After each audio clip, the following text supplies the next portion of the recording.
setting up systems today on the Daily Ish Show.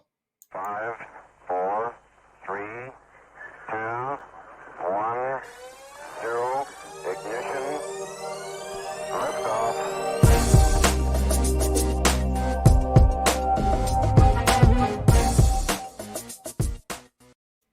Hey everyone, welcome to the Daily Ish Show. It is your host, Mark Dolfini, Landlord Coach. It's really good to see you. It's really good to have you here. And today we are talking about setting up systems. Hello, Kathleen and Paul. It's good to see you. My family out in Vegas. I need to spend some time. I need to get down your way. I miss seeing you guys and just spending some time down that way. All right. And I am not sure what happened to my. Here we go. I was looking for my thing here. All right. I promise this, you get what you pay for this show when you self-produce and do all the things. Anyway, so we're talking about today setting up systems and what that is about. Of course, let's back up. Let's pump the brakes for just a second when we talk about setting up systems. Now, in the context of what I talk about, and I know there's lots of other people who watch this show who are not in the real estate business or maybe want to get in the real estate business, but many of them are self-employed. Many of them are business owners. So this is for you guys as well. So we talk about the VIP method. You guys have heard me talk about that before. If this is the first time you're hearing about it, drop me a line. I'd love to hear, what you guys are doing, what kind of stuff that you are working on, what kind of business that you're in. But specifically, the VIP method it follows vision, infrastructure, and process. We're going to do that really fast in terms of talking about what that is. Vision specifically is what it is you're trying to accomplish. What is in your world that you want? And it doesn't have anything to do with income generation. So that is vision. Okay. Vision is specifically what you're trying to accomplish. And again, when I go to real estate investment associations or landlord associations or whatever, I'm talking about, and people are like, oh, my vision. Yeah, I really want to have 100 rental units, which is always in increments of 25. I have no idea why that is. But yeah, I want 100 rental units or whatever it is. And what they're doing is they're confusing the number of rental units with the level of life output they think that that's going to buy them, right? So they're thinking, okay, I really want this 100 rental units, when they're actually saying, I really want to spend more time with my kids, homeschooling them or traveling or being with family or whatever else it is. So they're confusing business vision with their personal vision. And the danger about putting business vision in front of the personal vision is that when you create a business vision, in front of your personal vision, you end up creating a life that exists to serve your business. Right? Let me say that again. When you put your business vision first, or you create a business vision before you create a personal vision, you end up creating a life that exists to serve your business instead of the business existing to serve your life. So it's really important that you spend the time, first and foremost, going through and creating your personal vision. So once you have that personal vision created, then you start to think about your infrastructure. Your infrastructure and processes, that's the infrastructure and process, that's the system. That's what's going to deliver your vision for you, right? So your infrastructure are your desks, your chairs, your software, your accounting system, your accounting software, your property management software, whatever that is, whatever your software is, right? All those things.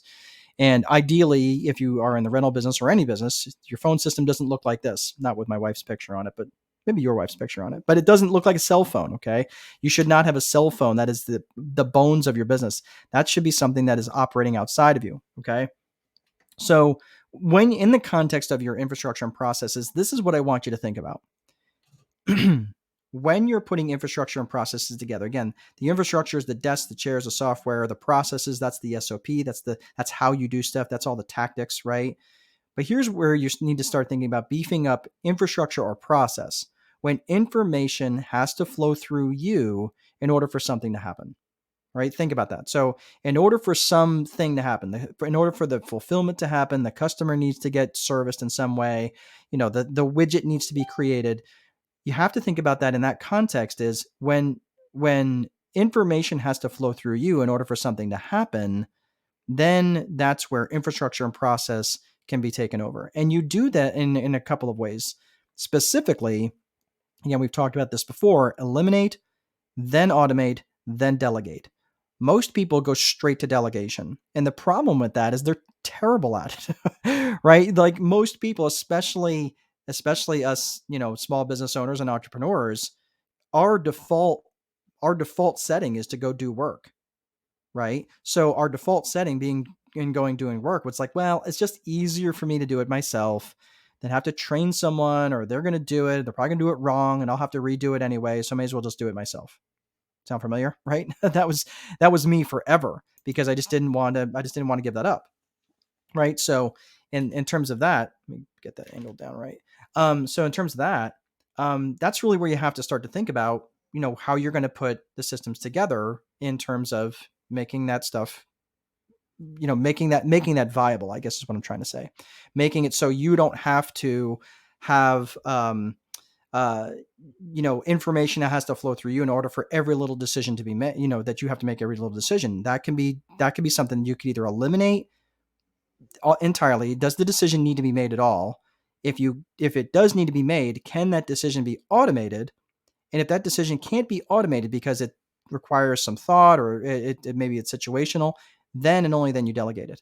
But most people will default to delegating first, and not only are they terrible delegators, but because they don't have a system in place, what ends up happening is and this is what happened with me, is when you bring in people into an inefficient organization, it magnifies the inefficiencies.